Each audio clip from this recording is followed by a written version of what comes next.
I'm Pamela Johnson with the Visitor and Convention Bureau, and we want to thank you all for coming out this morning. This morning we are going to have a wonderful informational, educational session that is interactive with the Lee County Mosquito Control District.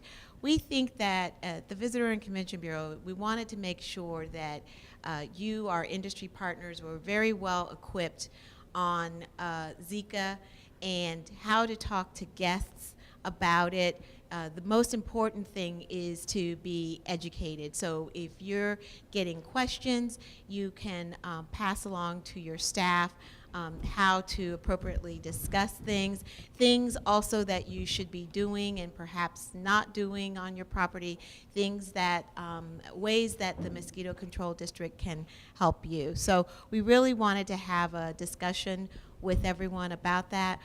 I want to introduce the Deputy Director of the Lee County Mosquito Control District, Shelley Redovan, and Shelley is going to be our speaker today. So please welcome Shelley Redovan. Thank you, Pam. Okay.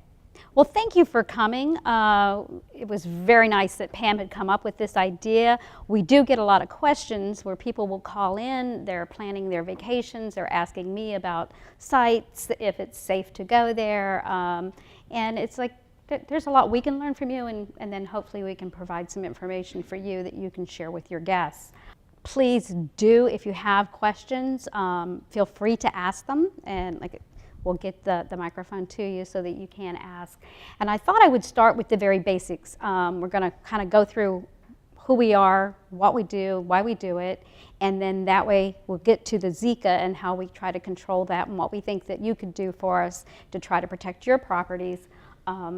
But it all kind of goes back to the beginning, and the one thing that we find is lacking in the news and even in print is basics on mosquitoes. You'll hear standing water. Well, standing water can mean a pool to some person, the ditch in their front lawn, or it could be the saucer underneath a planter. So people use some broad terms. I see the media interchange pictures and words, and so we'd kind of like to get it right. We figured we have you here as a captive audience. We'll try to get the information out to you correctly. Okay, we start off with a mosquito. A mosquito is a true insect. That means it's going to go through a complete metamorphosis. The one thing that a mosquito must have in order to develop is water. So everything revolves around tidal activity and rainfall activity. We go from an egg, the water covers it, or if it's on the surface, it will start to get gelatinous and break out. You'll have a larval stage. It's going to go through 4 molts. As it grows, the exoskeleton comes off, and then it goes a little bit larger, and it goes through 4 stages. Then it hits the pupal stage. The pupal stage is more or less a resting, non-feeding stage as it's getting ready to make that dramatic transformation from a aquatic insect to now an airborne insect. After that, the back opens up, it comes on the surface of the water and becomes a flying adult. Mosquitoes will lay their eggs in different places. It depends on what type of mosquito it is. Aedes albopictus, Aedes aegypti, and even our salt marsh, Aedes tenuricus and solicitans, will all lay their eggs on an area that is dry at that time that it's eventually going to get flooded. Now our salt marsh mosquitoes, they go out into the marsh and will lay their eggs on the ground where tide activity is going to come in later. When it comes to Aedes aegypti and albopictus, are 2 mosquitoes that can carry Zika virus, they want to put it on the surface or the side walls of some type of container or vessel, and it'll be right above the water line so that when the rain comes, then the water will go over those eggs and actually start to release the larvae. We also have other types of mosquitoes that will lay their eggs right on the water. When they do that, they will automatically start to hatch off. It's instantly starting to dissolve that egg case. With the Aedes, there is one peculiar part about They can lay those eggs and they can still be viable for a couple years sitting there if they don't get rain or water. So it's not like they just go away right away. This is what mosquito larvae look like. They're filter feeders, and they also must breathe atmospheric oxygen. So you have a, they're going to come up to the surface to breathe with their siphon, and then down here they have little brushes, and they start moving the bacteria and plant matter in that water in order to feed. And the whole reason you have us is how bad can mosquitoes be in Lee County? Well, I was actually in Southwest Florida, not quite Lee County, but in Charlotte County back in 1959, and so I can tell you how bad it can be. Our screens used to black with mosquitoes. You could hear them buzzing out there.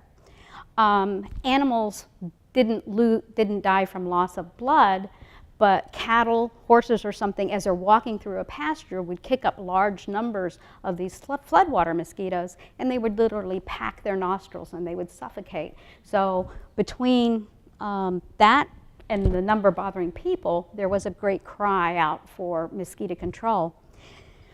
We didn't have activity at night, and it wasn't that we were boring people or that there wasn't other things that we'd like to be doing, but the mosquitoes were literally too bad. We only had about a 10 to 12 week tourist season, and at that time you could catch 365,000 a night in a trap. And you know, the amazing thing is you can still almost catch that many out in Sanibel to this day, because we still have very pristine marshes. That's why we have great fishing, great birding. It's a beautiful location, but it also has that downside that you're going to have a lot of mosquitoes that somebody's going to have to control if you want to have year-round tourism and actually where people want to live here. Back in '58, they combined. There were several different mosquito programs, and the state came in and thought it would work out better if they combined. So Fort Myers Mosquito Control, Sanibel Mosquito Control, Alva, and others all joined. There was only one that did not, that is Fort Myers Beach. They have their own mosquito control. So we cover about 98% of Lee County, with the exception of Fort Myers Beach, and we do actually have an arrangement with them that in case of an emergency, we would provide at a fee, control for them as well. Why are we so big? Because, as I mentioned, you know, most of our coast has not been developed nearly like the East Coast. It would actually take, if you were to compare the East Coast and the number of acres that they have of salt marsh, it would take pretty much 7 counties to make up what we have in just Lee County. The only area that actually is larger in size for salt marsh mosquitoes is the Everglades, because we have over 56,000 acres of salt marsh.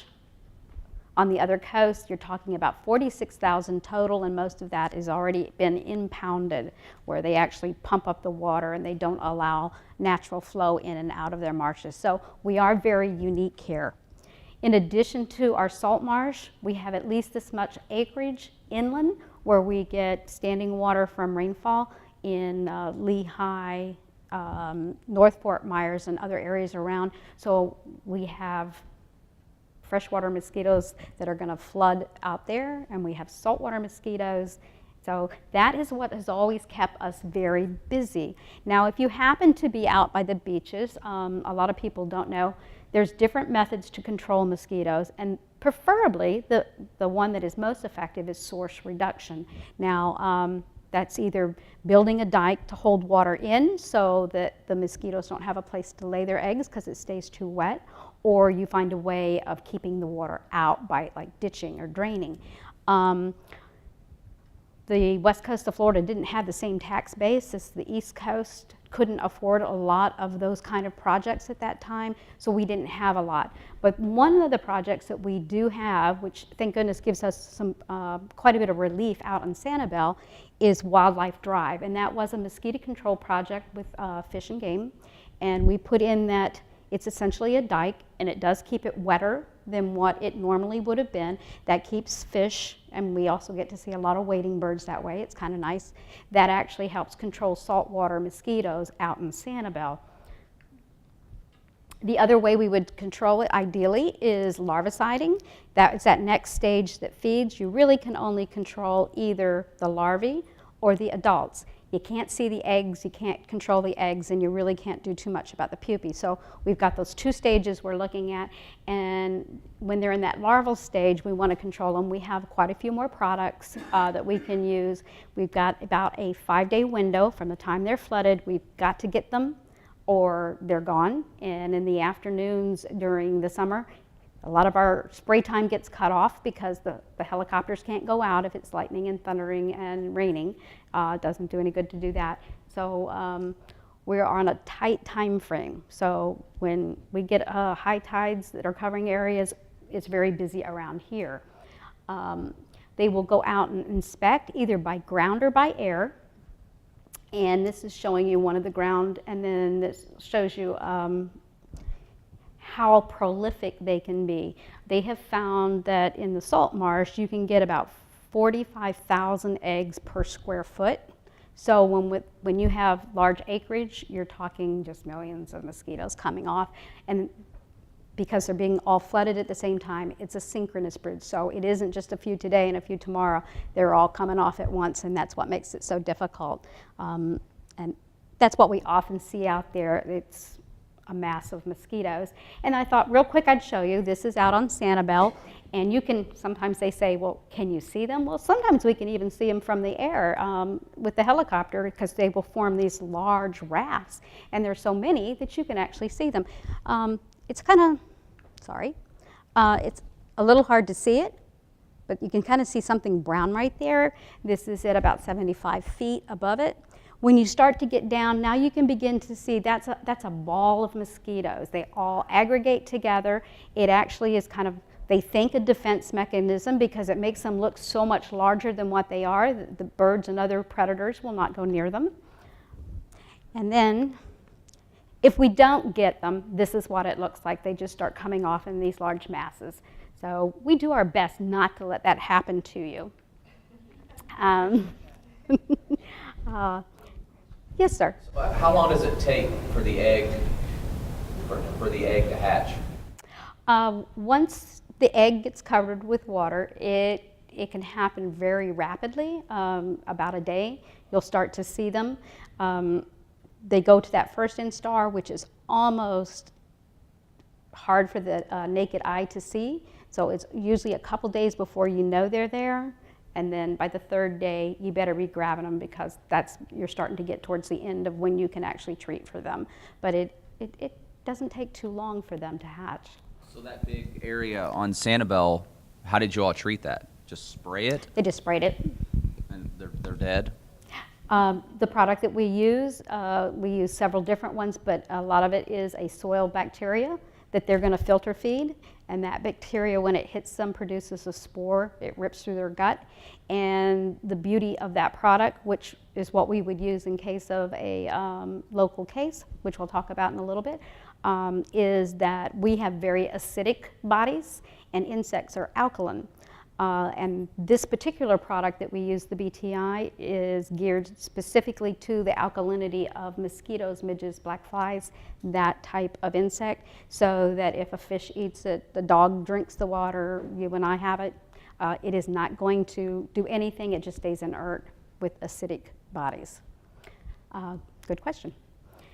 Now, back in the 60s, if you actually, the 70s, if you were here, you might remember there was a period where we had a St. Louis encephalitis outbreak. That was the disease that we were most concerned with down here. It is a bird disease that mosquitoes pick up and carry and give to other birds. People are just what we would call a dead end or accidental patient. We get the virus from a mosquito, and we aren't viremic enough. If another mosquito bites us, we can't give it to another mosquito. It's just like the virus is dead within us as a host. However, St. Louis encephalitis, West Nile virus, and Eastern equine can provide some health challenges. So we need to treat and monitor for those. Back in the 70s is when we started the program. There was a couple hundred cases of St. Louis encephalitis. We had a few deaths, and they knew they had to do something. So they started what we called our Sentinel Chicken Program. We now have about 16 flocks of chickens spread throughout the county, and every other week they go out and they bleed those chickens and bring it back, and they're going to be testing for antibodies to St. Louis, West Nile, and Eastern Equine. And if we find that, then we immediately go out and treat so that we can stop the virus when it's amplifying between the birds and mosquitoes and before they happen to spill over into humans. Then there's the diseases dengue, chikungunya, malaria, and Zika. Those are a whole different category because there isn't that in-between host. You don't have anything that you can use because you don't get too many human volunteers to be bled every couple weeks to see if they've been exposed to it. So we had to find some other means. And at that point, when those diseases actually started to show up, then the program went to a PCR machine, where what they'll actually do is they go out, collect mosquitoes, sort them out, and then they run them through a PCR, which is going to take the RNA, because insects don't have DNA, they have RNA. It forces it into a DNA molecule. Then it becomes easier. You multiply it until it's big enough you can see it, and it'll attach to a marker, and then we know if we have in our mosquitoes either dengue, chikungunya, malaria, or Zika. And in the future, if we need to, we can increase that to yellow fever. So we test the blood for antibodies, and we're using an ELISA system for that. And then those mosquitoes that we collect in traps are brought back, and those are the ones that we grind up and we test to see if they have any of that virus there. 2009 was a wake-up call for Lee County mosquito control. We basically covered pest mosquitoes and those freshwater disease mosquitoes that were with birds. That was our primary focus. If somebody called and said they had mosquitoes and we didn't pick it up in our other traps, we would send somebody out to their property to look to see where are these mosquitoes coming from, and generally that would be something where they were growing their own, say like the Aedes aegypti or albopictus. Our inspector would show them how to take care of the problem, to dump, cover, or treat, and then it was pretty much left up to the homeowner. It was not a problem that we addressed because there was really not any concerns. We weren't seeing disease transmission, and those particular mosquitoes don't fly far, so if you're gonna raise them, you're gonna be bothered by them. So that was kind of the way that the district looked at it. We were covering the things that people couldn't control for themselves. Well, in 2009, that all changed when we saw the first local transmission of dengue down in Key West, and it had been like over 50 years since there had been any local transmission of dengue in the state of Florida. They started off kind of just experimentally because they hadn't been dealing with it. They had started off just as you see in Miami and some of those others where they were doing the barrier treatment. They would go door to door, knock on the door, ask people if they could get on their property. A lot of people don't like the government to come to their home. Doesn't matter what agency you're from. If you're from the government, they're not always going to welcome you on their property to look for standing water. But they were doing those kind of things, going door to door and trying to put barrier treatment and put out trucks at night and try to knock it down. Well, they had 45 cases in 2009. 2010, there were 65 locally acquired cases in the state of Florida, and 63 of those came from Key West. And it's actually a very small section of Key West that this comes from. Well, if anybody's going to be able to control mosquitoes, it's going to be Lee County Mosquito Control. Number two, it would probably be Key West, because Key West is very similar to Lee County Mosquito Control. Huge aerial force, they have very skilled employees, we work with them off and on, and so if they were having a hard time controlling them, that made us concerned, were we going to be able to control them if they actually came here? So what we did is we kind of followed them around, stayed close on what were they doing, what worked, what didn't work. And we did find that they had one methodology which made the entire difference, and so we employed that in our plan. There was also another game changer in 2009 that just shocked us. Prior to 2009, it was discovered that there had never been a mosquito-borne disease that could be sexually transmitted. However, in 2009, it was discovered that Zika can be sexually transmitted between humans. Professor Brian Foy, he was a university biologist from Colorado State University. He went to Senegal to study mosquitoes, was bitten on a number of occasions during his research. After a few days of returning to the United States, he fell ill with Zika, and then his wife came down with it. In the area of Colorado that he was at, there were absolutely no Aedes aegypti or albopictus. They couldn't find any other possible mosquitoes that could transfer it. Through quite a bit of study, the doctors determined that, yes, this was a sexually transmitted case. There was no other ways that she could have gotten this. And that scared us a lot. So Zika becomes part of our vocabulary in 2000.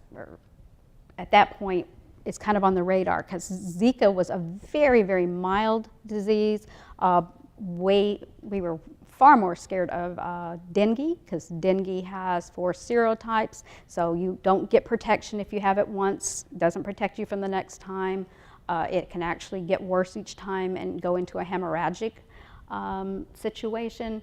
Zika was even milder than chikungunya. Chikungunya was mainly pain and arthritic, and it might last for about 3 months, which would be financially a burden to someone, but however, it wasn't life-threatening, it didn't cause any major problems, and Zika was just this mild thing that was more or less like a flu, make them tired, not even have the long-lasting arthritic effects. Zika started off, it was not a human disease. In this case, it was not a bird disease. It was actually found in rhesus monkeys. It was in Uganda. They had it in monkeys. The people would be in the forest where the monkeys were, and they would actually get bit by the same mosquitoes that were biting those. Then those people came back into sort of a rural environment.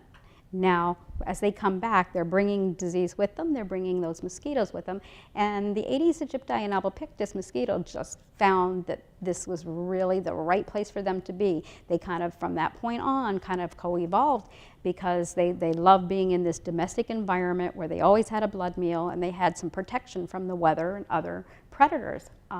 So it went from the jungle to this kind of rural area, and the next thing you know, some of those people who lived in the rural area moved into urban areas, and then it moved into being an urban situation.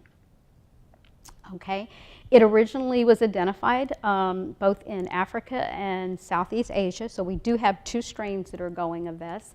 In 1947, it started in Uganda. It was found in the Zika forest. Nobody wanted their local town name, so they named it after the forest where they found those monkeys that had this virus. So it became Zika. From there, you had human infections by 1952 in Uganda and Tanzania. By 2007, it moved into the island of Yap, so you have it in Micronesia, where there was about 2% of the population got it, and they reported about 100 cases. Then, from there, it moved to French Polynesia, where they think about 11% of the population got it, with over 29,000 cases. And at that point, they first started noticing that there might be a correlation to Zika and the Guillain-Barré syndrome, because they were seeing a 7-fold increase in people getting Guillain-Barré if they also had Zika. And that's a neurological disorder where it actually attacks the sheath of the nervous system and causes paralysis in their hands and their feet. And unfortunately, once in a very rare time, it could cause some paralysis of the respiratory system. Well, it was still very, very few people were getting that, and they did tend to recover completely. Sometimes it would take them maybe a year to recover, but they would. They hadn't quite made any other connections yet. There was a lot of problems going on in French Polynesia, but that was the only one that they were connecting at that time. Well, then you had the World Cup come up, and this is what they've been trying to genetically tracing this virus, and what they believe is there was this person in French Polynesia that had tickets to go to the World Cup, felt a little bit ill, but not bad enough that would be willing to give up her airline tickets, her tickets, and not go. Big soccer fan. Went to Brazil to attend that and brought Zika with her when she came.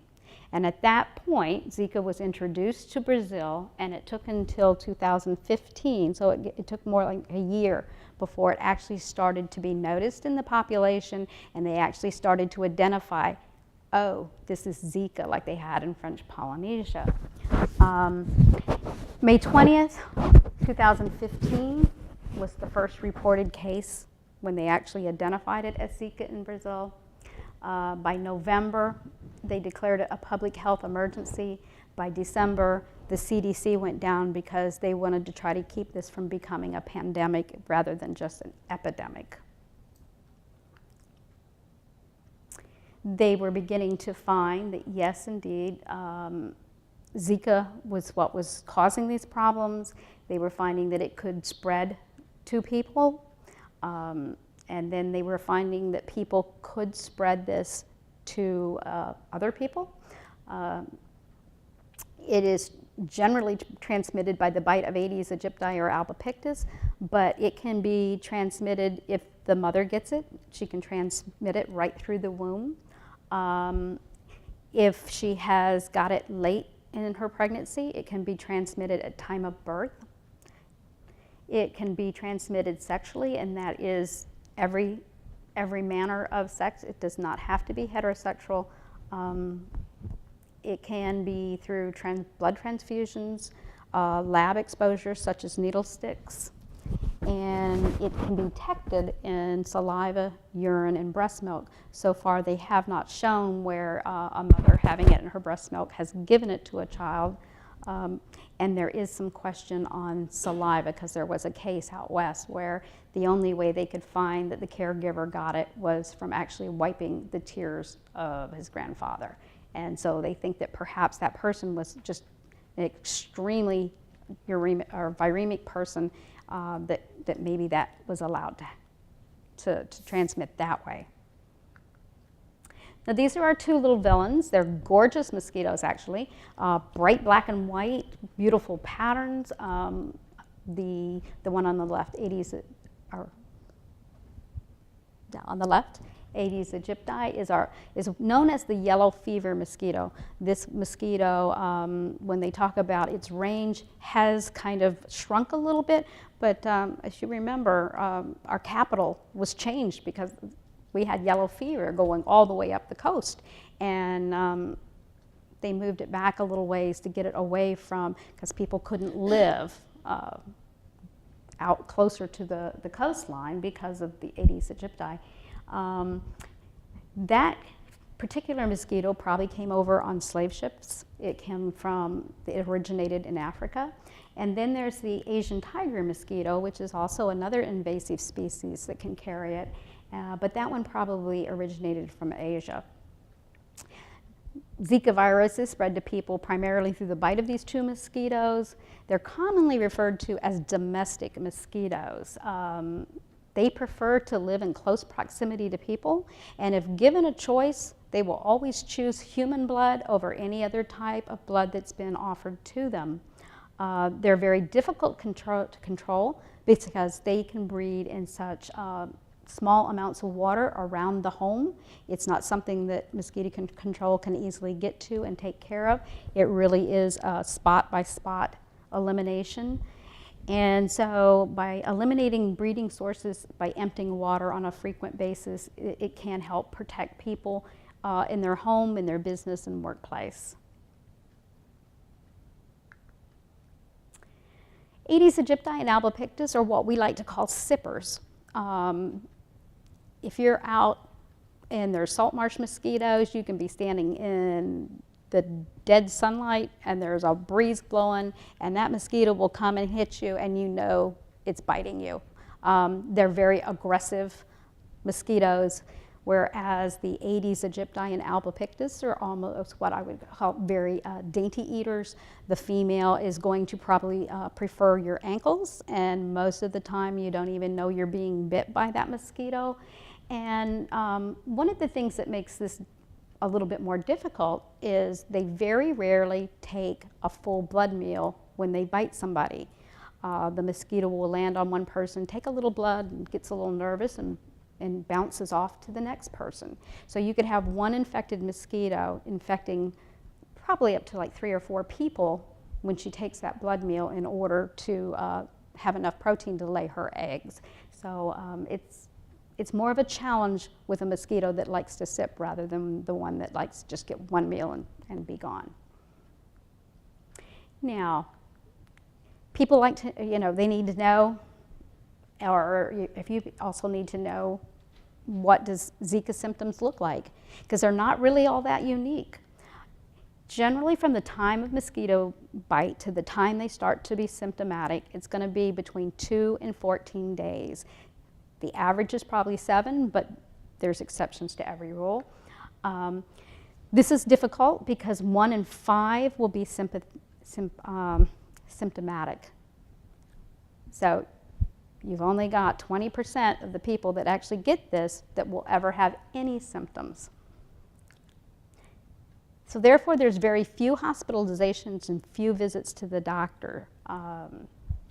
Only those that are pretty dramatic will actually go to a physician to see if they have it. Oftentimes it's a low-grade fever. They will have this rash over their body, sometimes their arms and legs. Joint pain, red eyes, that's one of the major symptoms that will kind of clue you into Aedes or to Zika. That's also true of chikungunya and dengue, but you get conjunctivitis with this one. Instead of it just being red, like there's blood in the eye, then the eyes tend to ooze. Muscle aches are common, headaches, and pain behind the eyes, and then there is even some cases of vomiting. But those are the basic symptoms, and that's not really that different than a bad case of the flu, prickly heat, something like that.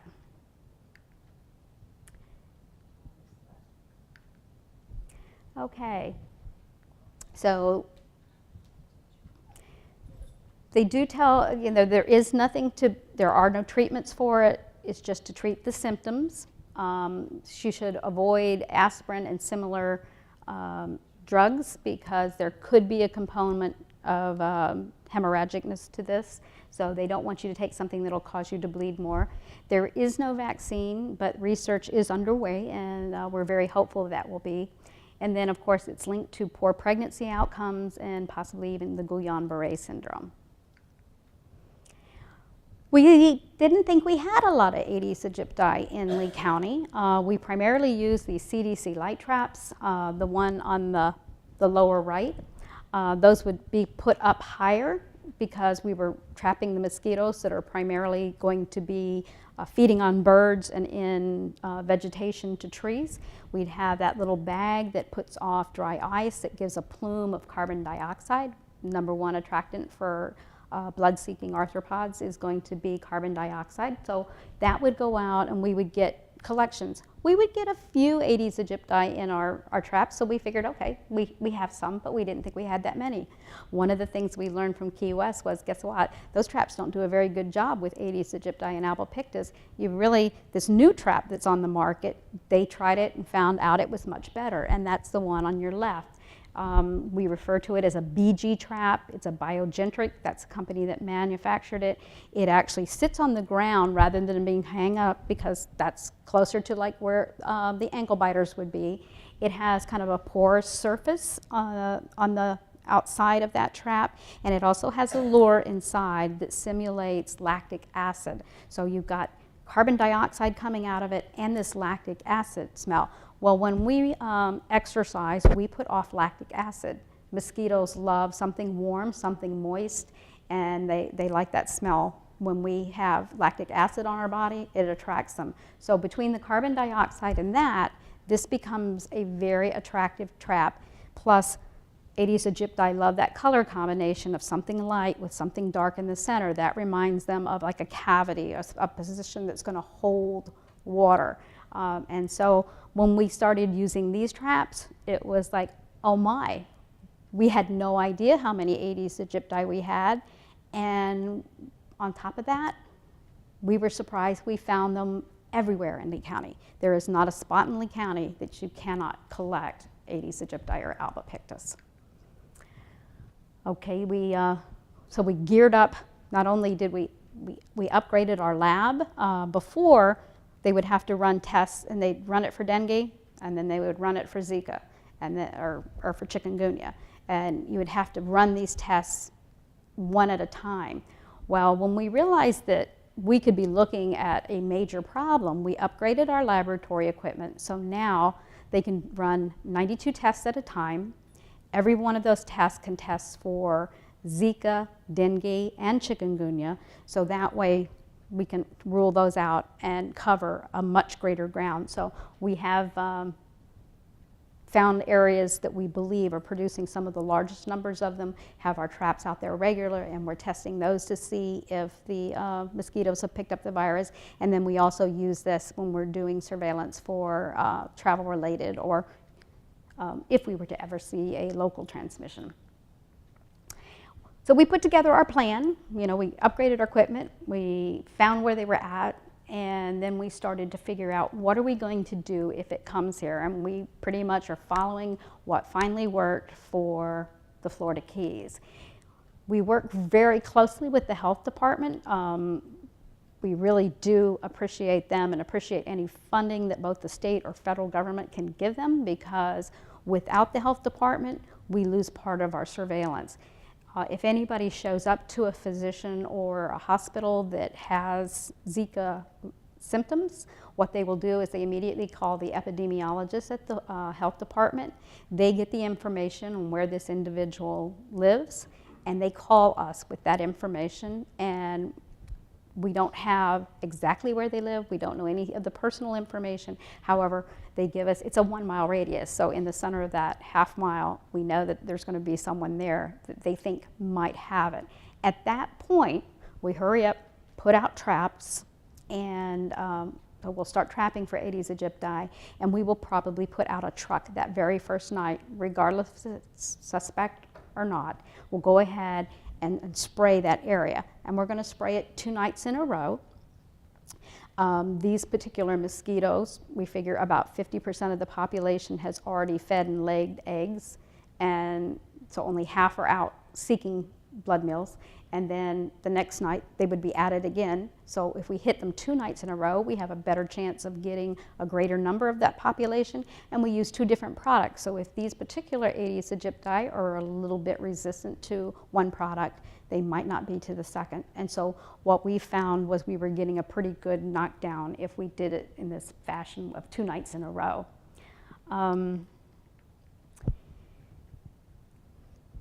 If they were to confirm that it's a local transmission, there's like no other way, this person wasn't outside of Lee County, it's not a possibility of a sexual transmission, something like that. If the health department advises that this is our plan, we haven't had to use this because we feel like we've been pretty successful when we get a suspect case in, that we go ahead and we treat and we start investigation. But if it should happen, the first thing that we would do is, upon notification, is we would send people out to set the traps and look around the property to see if we could figure out where they're coming from. That night at sunset, we would send out an airplane to treat a larger area, because now we want to make sure that we're covering kind of the zone that that person would go. And hopefully the health department will find out where do they work, where do they hang out, so we can treat those areas as well. The very next day, we're going to do aerial larvicide.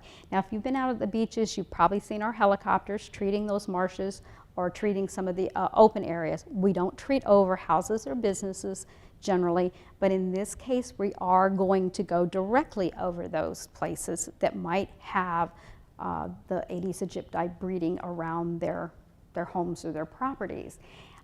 It is not the same as our larviciding. we put out 5 gallons per acre of that because we're trying to get it to rain down in a very tight pattern, and it's got to get through all the vegetation and such to get down to where those larvae are. In this situation, that's not what we want. We're actually going to be doing something that's much more similar to adulticiding, where it's putting out fine droplets that are going to drift and then kind of mull around plants, things like that, and then drop down so that we can get to those cryptic areas with the BTI that I mentioned earlier. That will go out as a liquid, and it will come down and around and get to those locations where the Aedes aegypti might be.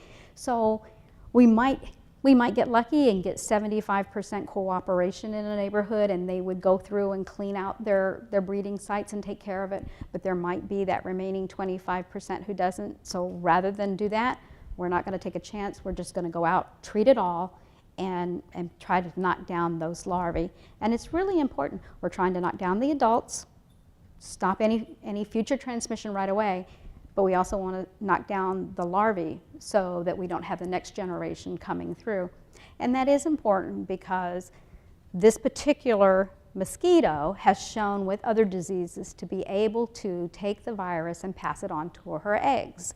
And so we don't know if that has been there for a little while, the larvae could be coming out with the virus. So first we need to knock down the adults, and now we need to lock down the larvae.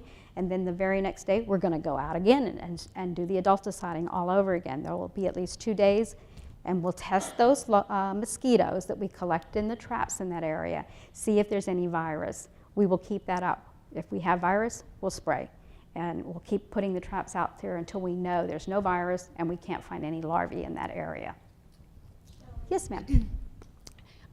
When you do the adulticide, so of course there's been a lot of discussion in the media, particularly in the Miami-Dade area, of them, spraying, and people being, opposed to the type of spray that is being used. Can you talk a little bit about what's going on here in Lee County with the spray? And I do have some sites that I'll share with you in a little bit. Okay. But generally, we've been using the product that they're concerned about is a product called Naled. We have used it over 20 years without any real incidents. We think that some of it is we're very, very careful with the size of droplets we put out. We test them with our spinners. We have microscope slides out there that are set so that as the droplets come down, it's catching them. We're putting them under a microscope when we're measuring them to make sure that we're not putting out too large of droplets. They check calibration every time they work on the equipment and a couple times during the season to make sure that we are applying exactly the amount that we think we are. We generally will fly after sunset. The time we do our adulticiding is from like 9 p.m. to 2 a.m. Most of our pollinators, especially the bees and dragonflies and such, are not flying at night. We're trying to schedule it when those have already gone back to their hives, they're inside the hives and are protected. They're not out and about flying where we are. The product's going to break down far faster than before they can get out and actually start foraging again. The product is going to be gone, so it's not going to impact them there. And I will talk a little bit more about that on what we consider makes it safe. We only have 2 materials we can really put out in Lee County, malathion and Naled, both of which are organophosphates. So no matter what we were to put out, I think that there would be some concerns from people. Generally, we find that those that call in with the complaints are not our local residents. It's someone that is coming through the area or someone outside of the area who disapproves of the practice. So we use our aerial adulticiding is by plane, and then we do have our ground trucks. The critical component to beating this, we found with the Florida Keys, was to do the aerial larviciding. Sometimes when you see on the news, they show in Miami where they're drenching the area in adulticide. That isn't adulticiding. They're doing larviciding. Theirs is a little bit heavier dose. The manner that they're putting out is a little bit wetter than what we're doing. However, it's very much That's larviciding. They interchange those. They're trying to kill the larvae. It's not NALID coming out in that large amount. But that is what we would go to control them, and that is that natural bacteria that I was talking about. Many people have this stereotype that they think that, okay, this only is going to happen in third world countries, or it's going to be places that have very unsanitary conditions and have a lot of junk around their house. You know, only poor neighborhoods have this. I've heard people say that. And so why are we spraying everybody if they could just clean up their neighborhood, it'd be all right? Well, let me restate that again. It doesn't matter where it is. We can find Aedes aegypti, and we need to make sure that people aren't bringing Zika with them when they come into those areas. Aedes aegypti just want something that they can lay their eggs on the side of the container. I was in my backyard. I was very annoyed because I found some on my legs, started looking what did I miss, and then that hit me. We hadn't cleaned out our gutters for probably 6 months, and the leaf litter built in there cleaned out our gutters, and I haven't seen them. But gutters can be a spot. If people leave wading pools, dog dishes, unfortunately sometimes we have our folks who are down here in the winter and then they leave for the summer and they don't necessarily cover up or tilt their bird baths or fountains, things like that, or sitting still sometimes will breed these mosquitoes. Sometimes it's as simple as not having something drained properly, like if it's coming from the downspout, make sure that it's not collecting there in a pool, that it actually is draining further out, getting further away, because we do find downspouts can be quite attractive to Aedes aegypti. Then we have some of our gardeners who really like rain barrels. They're fine. If you want to have rain barrels or any other type of container like that, that's fine. We just need it covered so that the mosquitoes can't get inside that container to lay their eggs. If it's going to be used for non-potable water, you're using it gardening or something, you can just put a little bit of the local minnows in there. They'll do a pretty good job of keeping the mosquitoes down, or you can throw in some of the mosquito dunks that you can buy, and that way it'll protect you. We do sometimes find people get tired of their landscaping little ponds and they don't have the fountains running. Sometimes it's kind of an abandoned hot tub, something like that. Those areas can breed. But one of the areas that we found in Lee County that was kind of a surprise to us was bromeliads. It is a tank bromeliad. It doesn't take its water from the roots. It actually holds the water in those bracts, and that's what feeds it and nourishes it. Well, that also becomes a very ideal place for Aedes aegypti and albopictus. Now, we wouldn't necessarily advocate everybody go rip these plants out right away. They're beautiful, they look very tropical, and they're easy to maintain. However, I generally advise don't put in more bromeliads than you can actually control. And I know for personal experience, for me, that's like about 2. I have one in a pot and one in the yard because I don't spend a lot of time in my yard maintaining plants. They need to either be flushed out, and that is to take a hose with high pressure and flush it, and it needs to be flushed about every 3 days. Now you might notice that if you do this for 6 months or longer, that you may not see as robust a plant because now we're taking some of those nutrients that the plant would eat, taking that out of there. So right now we would like you to do that, but later on, if we don't have any disease going around, then you might not want to do that year-round because it might impact your plants. The other thing is we would recommend that buying the BTI bits. It's a very, very small corn cob granule that has the same product that we're talking about. It's a BTI, so it doesn't matter if you happen to have a pet or something go out there and drink out of that. It's not going to hurt them. But you can put those. It is somewhat difficult if you have like a hedge of them to try to get them in between every bract. But that's what we would ask. Either flush them, treat them, or if not, then remove them. Yes, sir? How long does BTI last in the environment? On the corncob granule, it's a slow release. So the BTI will last about 7 days. So you're going to have to repeat this about every week. Some of the other liquid BTI is only going to last for like about a day. And as it gradually goes through the water column, it's going to, once it hits the soil, it'll bind to that and no longer be available for the mosquito larvae to eat. And is it my understanding that BTI is different than Bacillus thuringiensis we use for caterpillars? It is different than the BTK. This is still a Bacillus thuringiensis. The only difference is the variety of this bacteria is Israelensis. And that particular BT goes for the mosquitoes and black flies, where the K will affect caterpillars and some other things. They're close, but just slightly different. Not interchangeable. Not interchangeable at all. Thank you. Okay.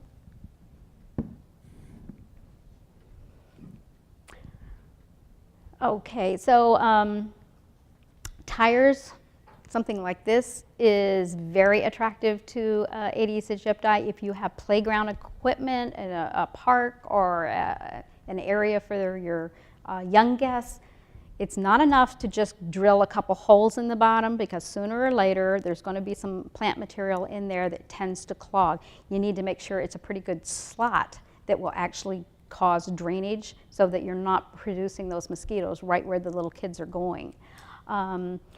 We have made a major effort in Lee County to go around and look for waste tires. Working with the health department, they actually have the legal authority to shut them down or even jail people that are causing too many waste tires to develop if it's breeding mosquitoes. So we've worked very hard on that. This is the BTI bits that I was referring to. You can get it in the little shaker cans, or you can buy it in the jugs. It isn't going to be cheap, because if you have to do this every 7 days, and it's probably about $5 for that small shaker that I have up on the front counter. So if you have lots of bromeliads, it probably is going to be better to flush than it would be to choose too many of these.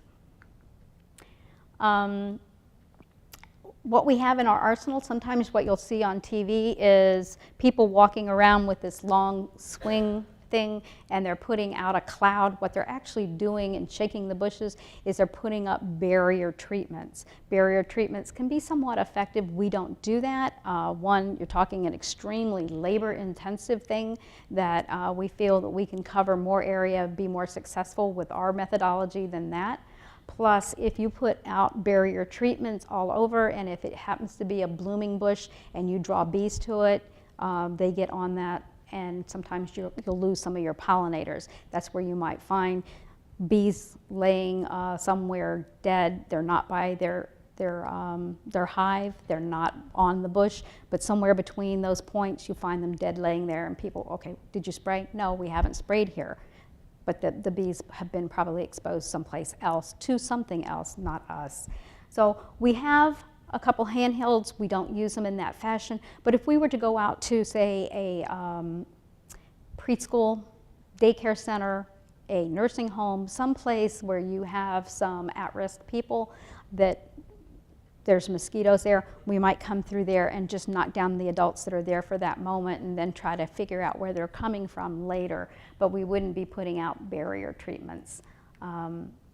We have 13 ground ultra-low volume trucks. These go into neighborhoods, and they go about up to 20 miles an hour. Everything that we have has GPS coding, tracking. It tells us exactly how fast they were going, where they went, and most importantly, it tells us when spray was on and spray is off. So we do have records of where we're treating. They wait until after sunset to go out. Fewer people are out and about, and it also protects our pollinators. And it's gotten a little cooler. If you spray during the daytime here, it is just so hot that the materials would never get down where you need them to get down. They would just keep rising up and floating. So we wait until after sundown for a number of reasons, but that way we do feel like we get a better control from it. And then we have our ultra low volume adulticiding, and this is where you'll find more controversy. We put out a product called NALID, and the reason why the EPA and others have felt that this is safe is because you're putting out a very small quantity over a large area. We put it out at very, very fine droplets. It's smaller than the mist you would see when you have low fog in the morning. These are actually from 10 to 20 microns, and if that's not a measurement that you're used to using every day, a 20 micron droplet, which is as big as we're putting out, is about the size of a third of the diameter of one of your hairs. So it is very tiny. As a matter of fact, if we collected 9,761,000 of those droplets, that volume of material would fill the size of a copper BB. So it is a very fine amount that we're putting out. What makes a pesticide, any pesticide is controlling something. Just be honest. If you're putting chlorine in your pool, it's a pesticide for algae. In this case, we're putting out a pesticide to control mosquitoes. What makes the difference between whether it's risky to us or risky to the mosquito is the dosage rate. That's why we're using such very, very fine droplets that are getting spread out, and it's geared to the body mass of a mosquito, so it should only risk something that is the size of a mosquito or smaller. Otherwise, let's face it, we've used this for 20 years. You would be seeing dead insects, dead animals everywhere if it was as toxic as people would like you to think this is. But because we're using it in a very appropriate manner that has been reviewed both by the EPA and the Florida Department of Agriculture, we have found this tool to work very well for us and not pose risks to others. We have 2 DC3s and we have 2 of the King Airs to use. Now, that's the equipment we have. What are the major weaknesses that we would have or anybody else would have in controlling Zika? Okay, the biggest obvious problem is only 20% of the people who get exposed or that have Zika are symptomatic. That means the other 80% who have traveled and come back don't know they have it. And we need to educate them to be careful not to expose our local mosquitoes to them so that they aren't spreading something that they don't even realize that they may have. Sexual transmission, that's another way that we cannot control it. That's strictly between the partners. We need to educate people so that they understand any type of sexual transmission can spread this. We have had cases in Florida where someone, we've had quite a few that have had sexual transmission because a partner has traveled, comes back, and it doesn't matter. It can be from male to female or it can be female to male. Infected females may also transmit the virus to their offspring. So as I had mentioned earlier, it can be, we're dealing with the adult mosquitoes, but they can transmit it to their eggs, and then when the eggs hatch, now all of a sudden you may have a reoccurrence of Zika if we haven't had a chance to get to them. So that's why we need to make sure we larvicide them. There is a lot of controversy about Zika. If you were to look in the internet, you will see many conspiracy theories. In Florida, we were very concerned when we saw that Puerto Rico was starting to have some Zika virus. They haven't been very adept at controlling their mosquito-borne diseases, and we're so close to them that we worry about it. Convinced the government that yes, they needed to go over and help Puerto Rico treat. They brought the NALID to the country. They had the C-130 of the military lined up to do the treatment for them, and they kicked them out of the country. They would not allow any treatment there. Well, we don't want to be as foolish as that. December 31st, 2015, they reported their first case. By September 11th of this year, they have 1,157 pregnant women who have had Zika virus. They have 45 cases of the Guillain-Barré syndrome, and they have over 17,000 patients. And these are the ones that have been confirmed. And remember, only 20% will ever be symptomatic. They have a very weak health system, so we feel this is severely underreported into the numbers they have. So we don't want to follow that path. We want to be very aggressive and control the mosquitoes as needed. I found this particularly appalling that this woman was saying that it was a government conspiracy. She's had Zika and she's carrying twins in Puerto Rico. But what is different about the US and especially Southwest Florida? What helps give me hope that my son and future daughter-in-law will be having children in the near future? Contraception's readily available for right now. So we are not seeing a lot of these unexpected pregnancies where the mother can shed virus for a while and then the baby that she's carrying can shed virus for a while. We have air conditioning. Most of our homes have screens. We don't have as crowded housing as you would find in some of the other locations. We have great municipal water and sewer systems. We don't have people that have to collect water right in their house, encouraging Aedes aegypti to come into their house with them. We just turn on our faucets. We have some massive educational programs going out. Lee County actually has one professor at FGCU and 2 teachers that are in the school system. And we've been teaching about looking for mosquitoes around your house for over 20 years. It was, find the mosquitoes, and they'd actually get like little mosquito hawk awards if they would go to their house and look for containers, those things that they are breeding themselves. And so we feel that this is a big plus, that we do have a lot of people that are aware of the mosquitoes and where they may come from. And we do have highly technical, year-round local mosquito controls. You've got Collier on one side, Charlotte on the other, and with Lee County, even if you go further up, Sarasota, Manatee, Pasco, these are very advanced mosquitoes. Compared to anybody else in the country, Southwest Florida is in great shape because these people know their equipment, they're using the technology. We share our education at least twice a year, what's going on, what best management, and so we're not trying to hurry up and build a mosquito control that isn't there. That framework is already there. We're just trying to enhance it in case of disease. So I would say that if someone is looking for a place to go, Southwest Florida is probably by far one of the safest. If you were to go to some other place where there might be mosquitoes and someone has traveled and brought it in, they may not be so fortunate. They may not have a full-time mosquito control that's there all the time and that can provide that.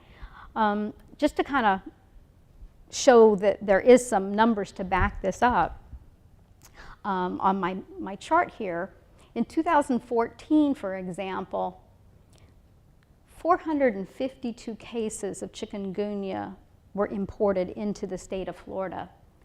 And out of all of that, it managed to be kept down to only 11 local cases were ever transmitted. And that was primarily the Miami-Dade, Martin County area.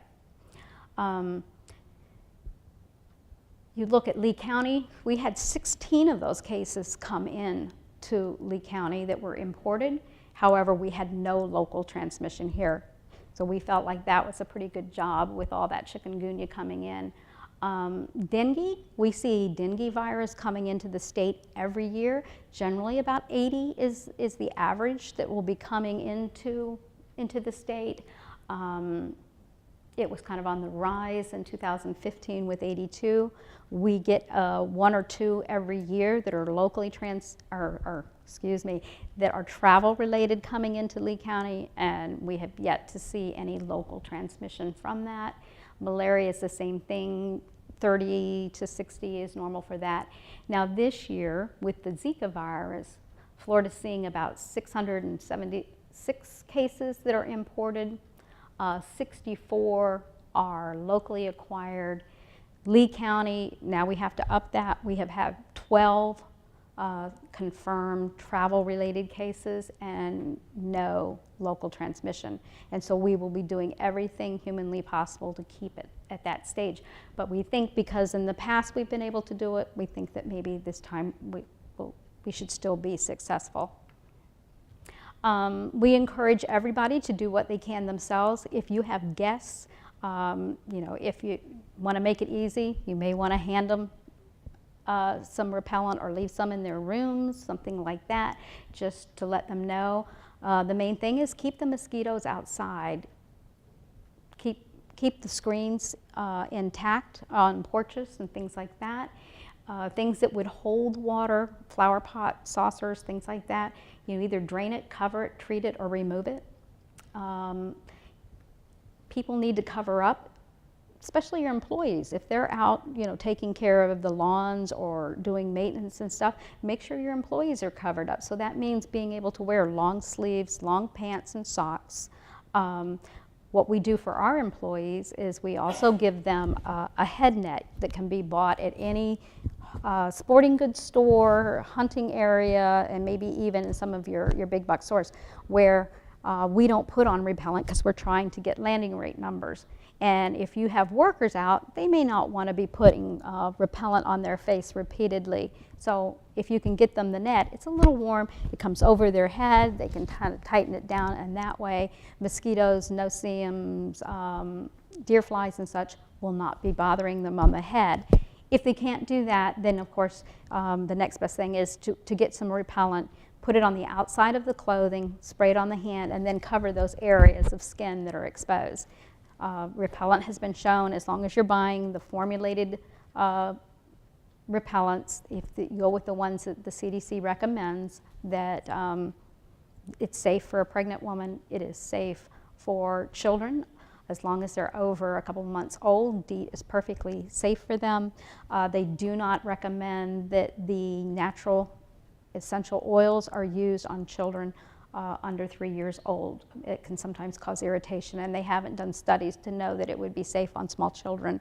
So there is some products that if you don't like DEET, some people don't like the smell, there is a oil of lemon eucalyptus that is commercially formulated. I have one up here, and it does a very good job of keeping mosquitoes. Sometimes if I'm going to a function where I don't want to smell like DEET, I'll use that.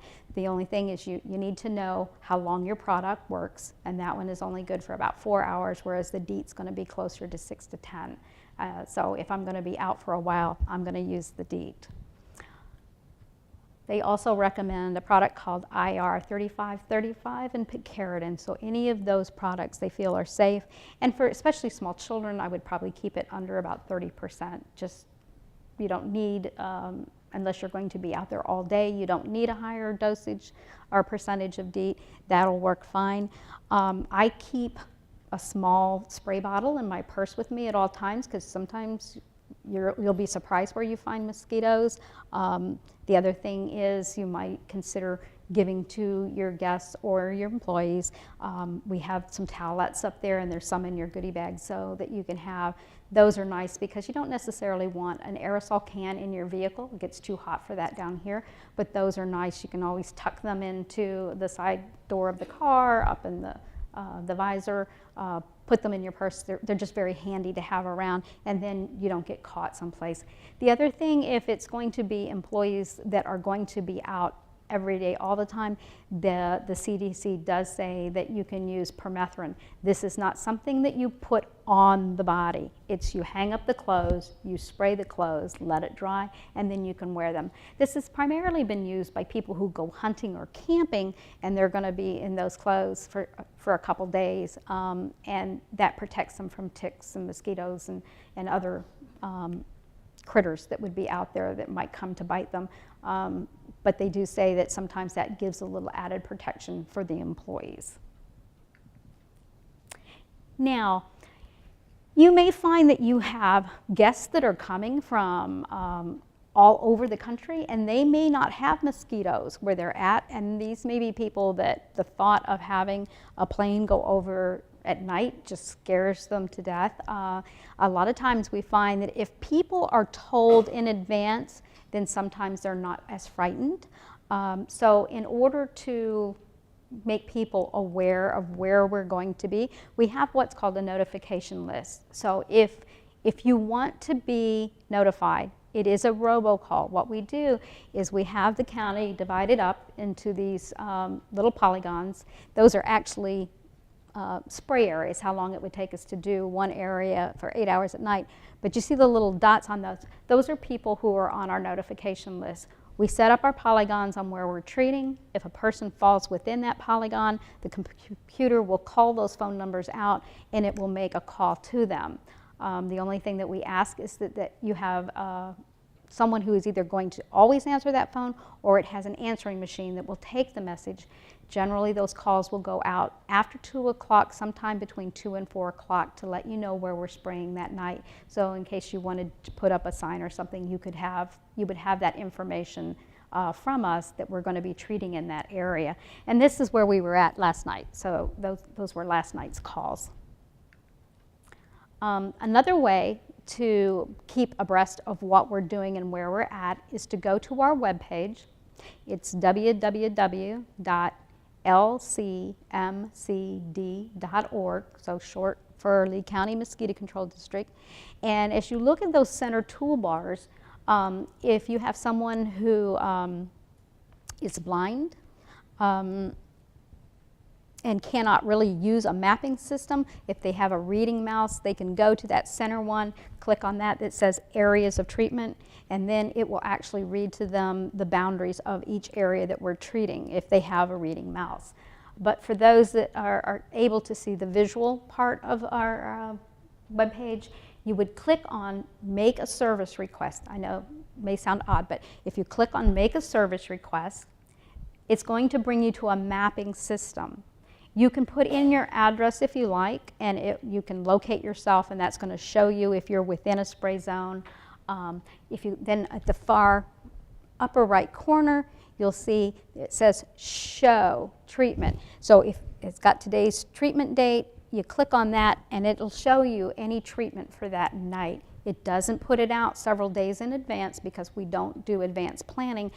Everything's based on the numbers that come in that day as to exactly where we're spraying and where we need to be.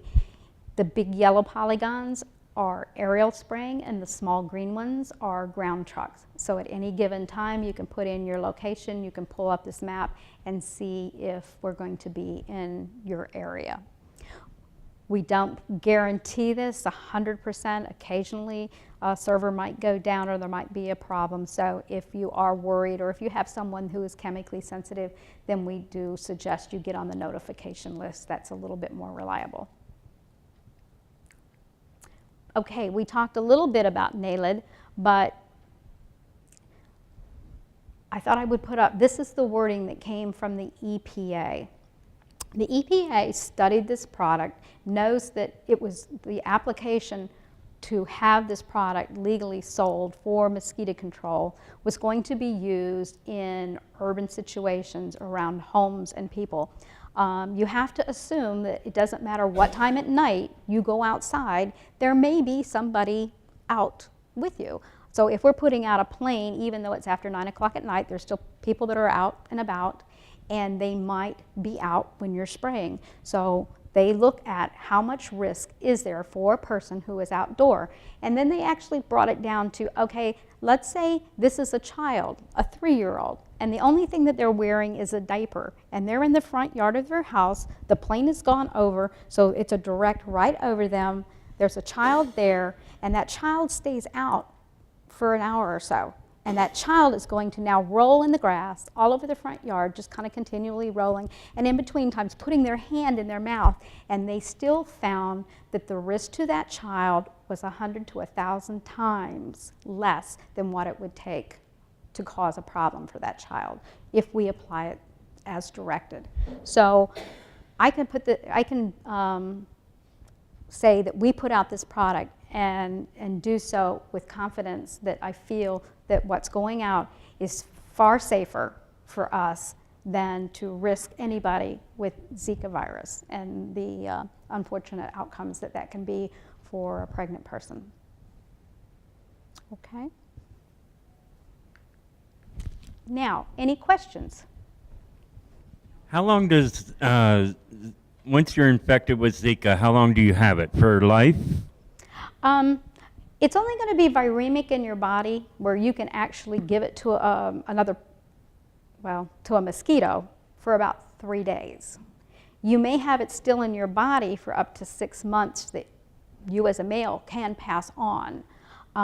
Once you have that antibody in your body, that didn't come out real well, but once you have developed antibodies to it, you are protected for life. You can never get this again.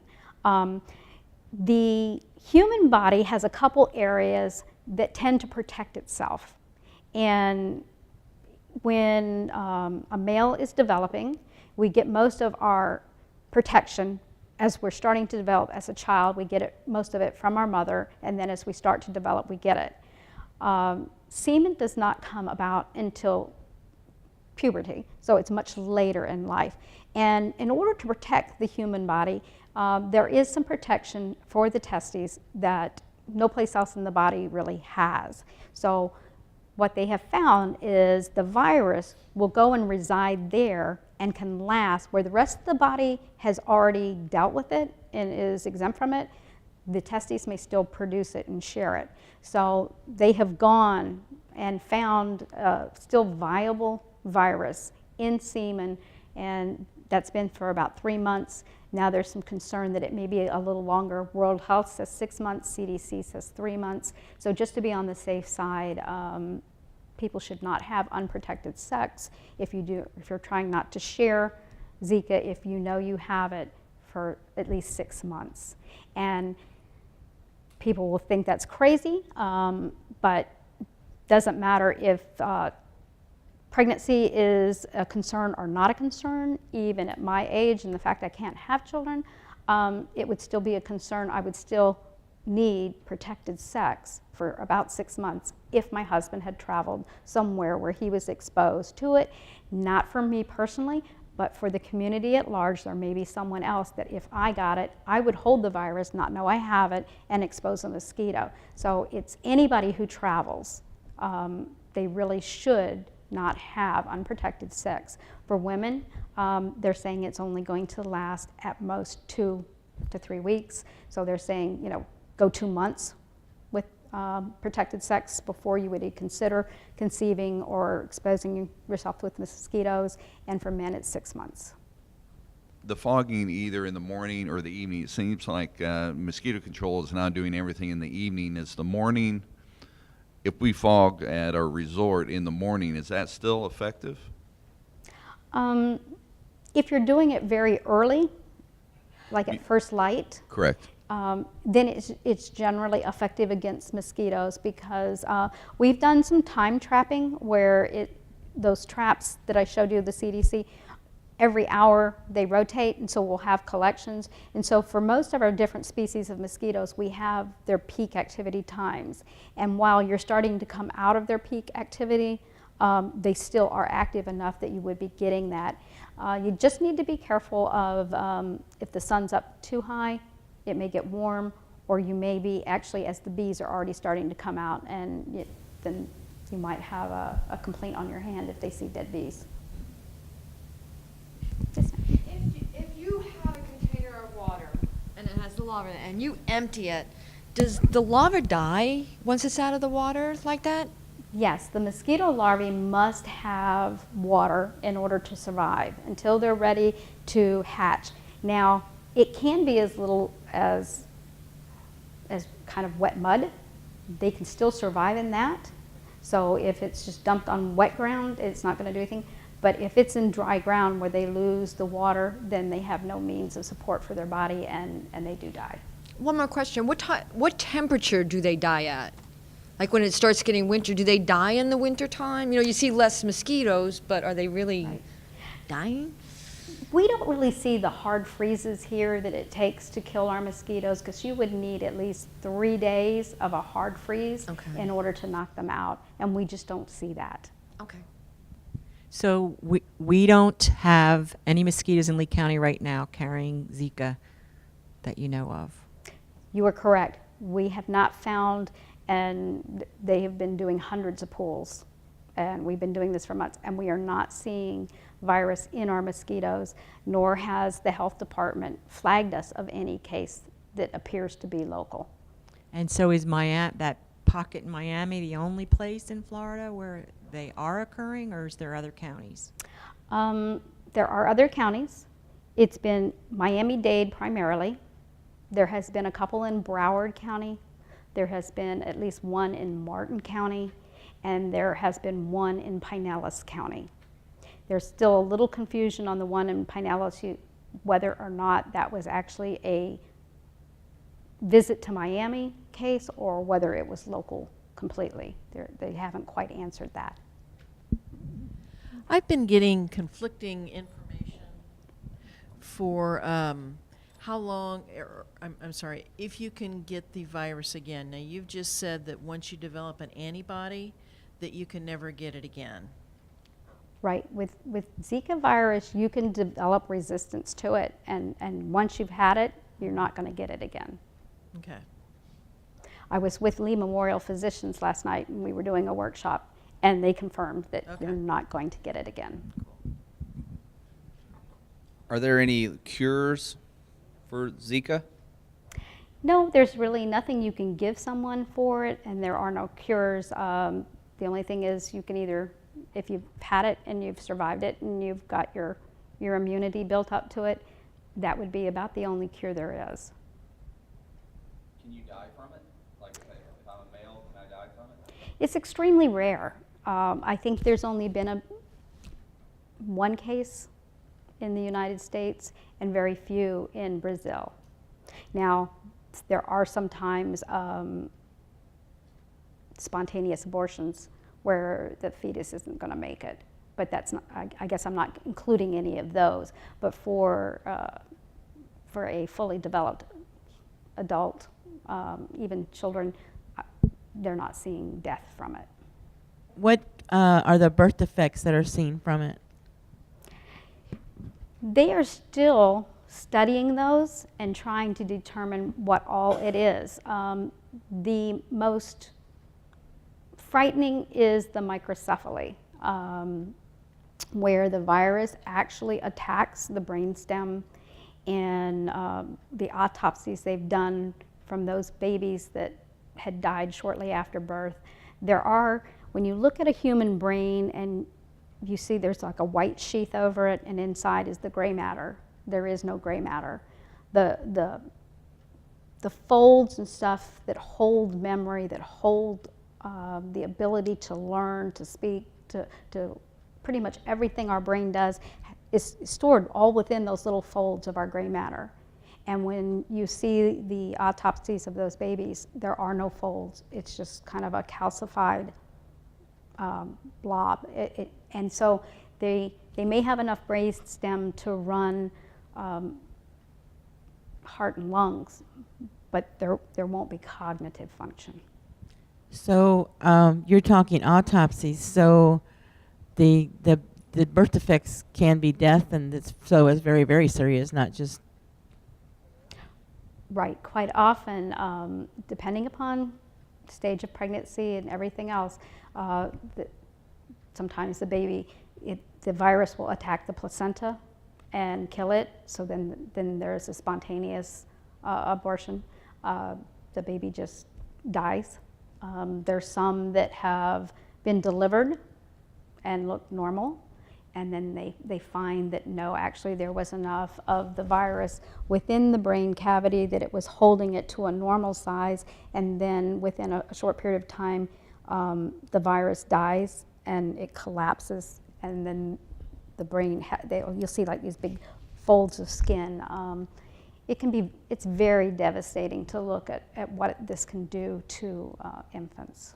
They can be born not only with that, they sometimes have problems with sensory perception. They'll be blind, deaf. It's a pretty scary list. It is just very devastating. If you see any of those and stuff, you really do want to go out and make sure you get every mosquito and not allow any of that to happen. So how do those mosquitoes in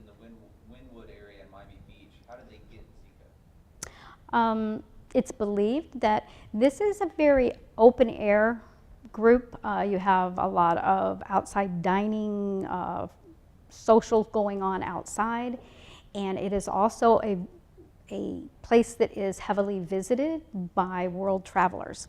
So you would have people coming there from all over the world, and we have people from all over the state who go to Wynwood because it is considered a very popular spot to go visit, spend the evenings dining and drinking.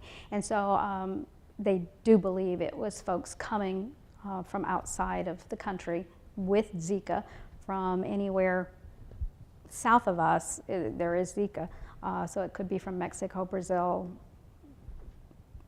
anywhere in the Caribbean, coming into Miami to visit either friends or on vacation and brought it with them. And there's enough local Aedes aegypti that it picked it up. So the Wynwood neighborhood yesterday was declared Zika-free. Right. But what about the Miami Beach? Miami Beach actually had a little extension. They have not got that under control yet. So how are they treating that then? They were treating it somewhat the same as what they were, but some of the area they pulled back a little bit on the adulticiding. So technically somebody with Zika could come to Lee County and one of the mosquitoes could bite that person. Correct. That is the fear, is someone could come here with it.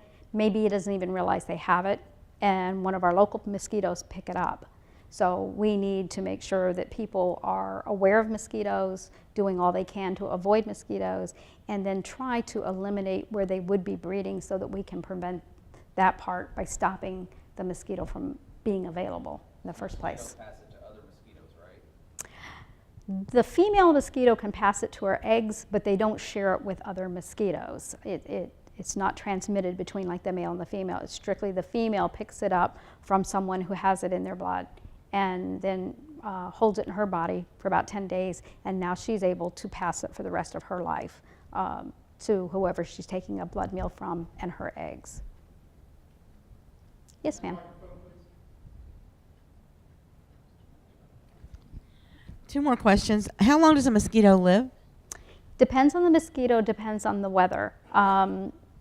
If there is a lot of water where the mosquito is actively seeking a blood meal and laying her eggs and then going to seek a blood meal, that tends to age her faster, and they're probably only going to last a couple weeks.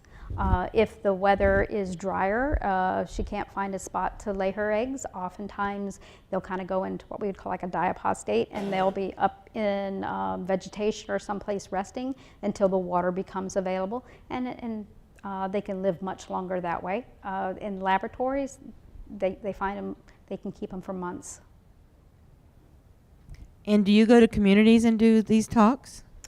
Homeowners association, clubs, Boy Scout troop leaders, just about anybody that will listen. I go to talk to them to spread the message of control your mosquitoes and protect yourself.